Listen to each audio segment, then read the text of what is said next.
ఆకర్షణీయంగాను ఆహ్లాదకరంగాను ఉండే ఈ ప్లేస్ అంటే శశాంక్ శివాకి చాలా ఇష్టం అండి. ఇదొక పూల్ లాగా కట్టారండి. రెయిన్ వాటర్ మొత్తం కూడా ఇక్కడ స్టోర్ అవుతుంది. దీనినే మేఘదూత్ సరోవర్ అని కూడా పిలుస్తారు. దీని చుట్టూ వాకింగ్ కూడా చేస్తూ ఉంటారు. చాలా పీస్ఫుల్ గా ఉంటుంది ఇక్కడ ప్లేస్.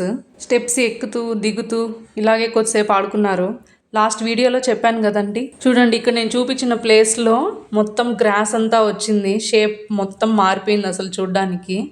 మా జున్ను ఎందుకో ఈ మధ్యనైతే చాలా బాగా ఆకులతో ఆడుకుంటున్నాడు. పచ్చదనం అంటే ఎవరికి ఇష్టం ఉండదు చెప్పండి. పిల్లల్ని అప్పుడప్పుడు ఇలాగ నేచర్కి దగ్గరగా తీసుకెళ్ళి ఆడిపిస్తే మాత్రం చాలా బాగుంటుంది.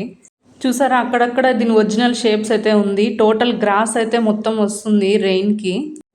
మా శశాంక్ మాత్రం వాళ్ళ డాడీయే ప్రపంచం అన్నట్లుగా వాళ్ళ డాడీతోనే వెళ్తున్నాడు. నా గ్రీనరీ ఏం అవసరం లేనట్లు. మా జున్ను నచ్చిన ఆకులన్నీ పెరుక్కొని తీసుకొని ఆడుకుంటూ వెళ్తున్నాడు. Shashank is always dad's kid.